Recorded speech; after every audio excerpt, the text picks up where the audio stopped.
নমস্কার বন্ধুরা, welcome to election mania channel.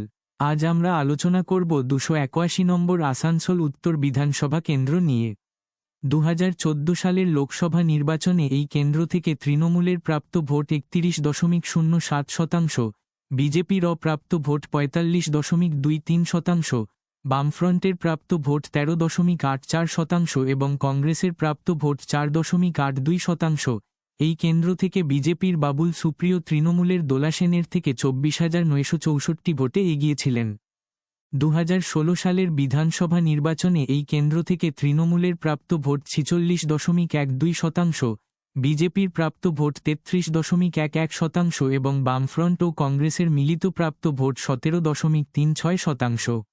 এই কেন্দ্র থেকে তৃণমূলের মলয় ঘটক বিজেপির নির্মল কর্মকারকে 8,300 ভোটে পরাজিত করেন। 2019 সালের লোকসভা নির্বাচনে এই কেন্দ্র থেকে তৃণমূলের প্রাপ্ত ভোট 39.74%, বিজেপির প্রাপ্ত ভোট 50.12%, বামফ্রন্টের প্রাপ্ত ভোট 5.03% এবং কংগ্রেসের প্রাপ্ত ভোট 1.647%। এই কেন্দ্র থেকে বিজেপির বাবুল সুপ্রিয় তৃণমূলের মুনমুন সেনের থেকে 20,314 ভোটে এগিয়েছিলেন। 2021 সালের বিধানসভা নির্বাচনে এই কেন্দ্র থেকে তৃণমূলের প্রাপ্ত ভোট 52.32%, বিজেপির প্রাপ্ত ভোট 41.38% এবং বামফ্রন্ট ও কংগ্রেসের মিলিত প্রাপ্ত ভোট 8.2%। এই কেন্দ্র থেকে তৃণমূলের মলয় ঘটক বিজেপির কৃষ্ণেন্দু মুখার্জিকে 21,110 ভোটে পরাজিত করেন। 2024 সালের লোকসভা নির্বাচনে এই কেন্দ্র থেকে তৃণমূলের প্রাপ্ত ভোট 46.8%, বিজেপির প্রাপ্ত ভোট 44.64%, বামফ্রন্টের প্রাপ্ত ভোট 5.81% এবং কংগ্রেসের এই কেন্দ্রে কোনো প্রার্থী দেয়নি।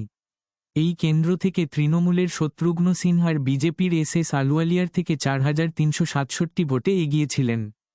281 নম্বর আসানসোল উত্তর বিধানসভা কেন্দ্র।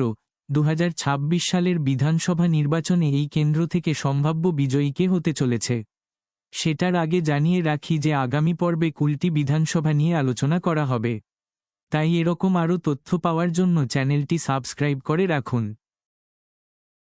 এই কেন্দ্রের মোট ভোটার 2,75,796। এই কেন্দ্র থেকে তৃণমূলের সম্ভাব্য প্রাপ্ত ভোট 46.73% ও বিজেপির সম্ভাব্য প্রাপ্ত ভোট 41.29%। 281 নম্বর আসানসোল উত্তর বিধানসভা কেন্দ্র। 2026 সালের বিধানসভা নির্বাচনে এই কেন্দ্র থেকে সম্ভাব্য বিজয়ী হতে চলেছে এখন পর্যন্ত আলোচিত 77টি কেন্দ্রের ফলাফল।